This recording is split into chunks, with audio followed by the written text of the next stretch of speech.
ಕೆಂಪೇಗೌಡರು ಕೂಡ ಬದುಕಿದ್ರು. ಅದಕ್ಕಾಗಿ ನಾವೆಲ್ಲರೂ ಕೂಡ ಇವತ್ತು ಅವರ ವಿಚಾರದಲ್ಲಿ ಸೇರಿದ್ದೇವೆ. ಅವರು ಬದುಕಿದ್ದ ಕಾಲದಲ್ಲಿ ಉತ್ತರದಲ್ಲಿ ನಮ್ಮೆಲ್ಲರೂ ಕೂಡ ಗೊತ್ತು, ಅಕ್ಬರ್ ಆಳ್ತಾ ಇದ್ದದ್ದು ಒಂದು ಕಾಲಘಟ್ಟ. ಅದು ಅಕ್ಬರ್, ತಾನ್ಸೇನ್ ಅಲ್ಲಿ ಇದು, ಮತ್ತು ಕುಮಾರವ್ಯಾಸ, ಕನಕದಾಸರು, ಪುರಂದರದಾಸರು ಇದ್ದಂಥ ಒಂದು ಕಾಲಘಟ್ಟ. ಅದೇ ಕಾಲಘಟ್ಟದಲ್ಲಿ ಭಾರತವನ್ನು ಕಂಡುಹಿಡಿದಿಲ್ಲಿನ ಸಂಪತ್ತನ್ನು ಸೂರ್ಯ ಹೊಡಿಬೇಕು ಅಂತ ಒಬ್ಬ ವ್ಯಕ್ತಿ ಸ್ಪೇನ್ನಿಂದ ಹೊರಟು ದಾರಿ ತಪ್ಪಿ ವೆಸ್ಟ್ ಇಂಡೀಸ್ಗೆ ಹೋಗ್ತಾನೆ, ಅಮೆರಿಕವನ್ನು ಕಂಡುಹಿಡಿತಾನೆ. ಅಲ್ಲಿ ಬೇಕಾಗಿದ್ದದ್ದು ಸಿಗ್ಲಿಲ್ಲ ಅಂತ ಹೇಳಿ ಜನಸೈಡ್ ಮಾಡ್ತಾನೆ, ಜನಾಂಗೀಯ ಹತ್ಯೆ ಮಾಡ್ತಾನೆ.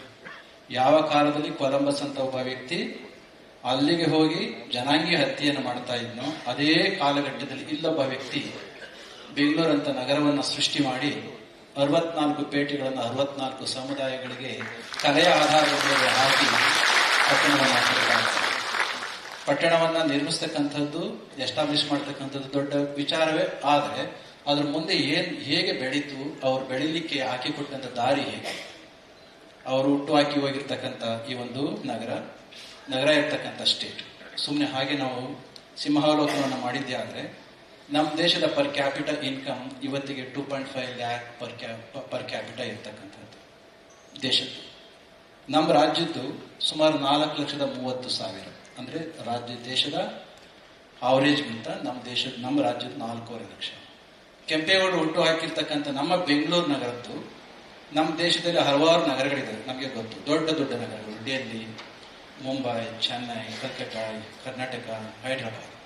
ಈ ಎಲ್ಲ ನಗರಗಳಿಗಿಂತಲೂ ಕೂಡ ಹೆಚ್ಚಿನ ಪರ್ ಕ್ಯಾಪಿಟಲ್ ಇನ್ಕಮ್ ನಾವು ಭೌತಿಕವಾಗಿ ನೋಡೋದೇ ಆದ್ರೆ ಆರ್ಥಿಕ ದೃಷ್ಟಿಯಿಂದ ಸುಮಾರು 7.5 ಇಂದ 8 ಲಕ್ಷ ಪರ್ ಕ್ಯಾಪಿಟಲ್ ಇನ್ಕಮ್ ಇರ್ತಕ್ಕಂಥ ಒಂದೇ ಒಂದು ರಾಜ್ಯ ನಗರ ಅಂತಂದ್ರೆ ಇಂತಹದ್ದು ಬರಲಿಕ್ಕೆ ಕೆಂಪೇಗೌಡರು ಅವತ್ತು ಹಾಕಿಕೊಟ್ಟು ಹೋಗಿರ್ತಕ್ಕಂಥ ಒಂದು ಭದ್ರ ಬುನಾದಿ ಏನಿದೆಯಲ್ಲ, ಅದರ ಭದ್ರ ಬುನಾದಿಯ ಮೇಲೆ ಇವತ್ತು ನಮ್ಮ ಬೆಂಗಳೂರು ಬೆಳೀತಾ ಇದೆ. ಇವತ್ತು ನಾವು ಸಾಕಷ್ಟು ಮಾತನಾಡ್ತಾ ಇದ್ದೇವೆ. ಒಂದು ನಗರ ಬೆಳಿಬೇಕಾದ್ರೆ, ಒಂದು ಸೊಸೈಟಿ ಬೆಳಿಬೇಕಾದ್ರೆ ಇವತ್ತು ಆಧುನಿಕ ಹಂತದಲ್ಲಿ ಅಂತಾರಾಷ್ಟ್ರೀಯ ಪ್ರಜ್ಞೆಯನ್ನು ಮೂಡಿಸ್ಕೊಳ್ಬೇಕಾದ್ರೆ ಅಂತಾರಾಷ್ಟ್ರೀಯ ಮಟ್ಟದ ವ್ಯವಸ್ಥೆ ನಾವು ತಿಳ್ಕೊಳ್ಬೇಕು ಅಂದ್ರೆ ಅಲ್ಲೊಂದು ಸಿಲಿಕಾನ್ ವ್ಯಾಲಿ ಇದ್ರೆ ಇಲ್ಲೊಂದು Silicon City of India Bangalore.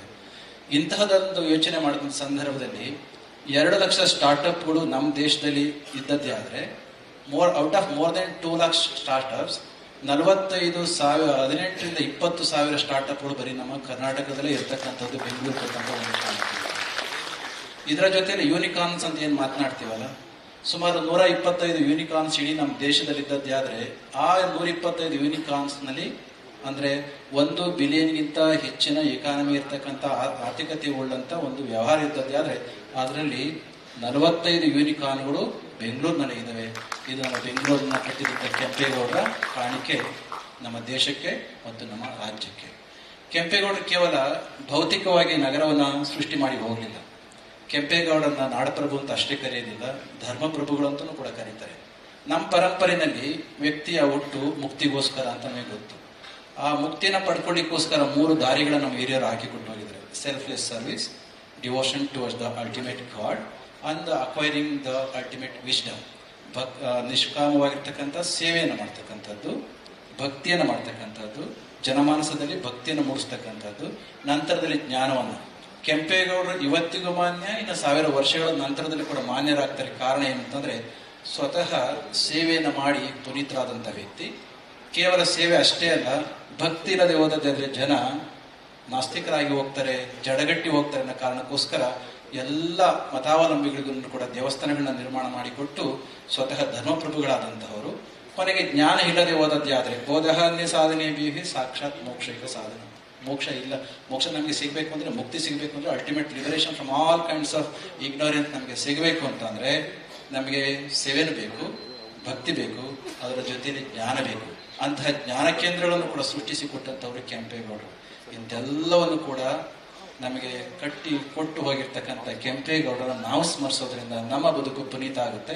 ಅಂತಹ ಪುಣ್ಯಾತ್ಮನನ್ನ ಸ್ಮರಿಸ್ಕೊಡ್ತಕ್ಕಂಥ ಕೆಲಸವನ್ನ ಇವತ್ತು ನಾಡಿನೆಲ್ಲೆಡೆ ಕೆಂಪೇಗೌಡ ಜಯಂತಿ ಅಂಗವಾಗಿ ಮಾಡ್ತಾ ಇದೆ.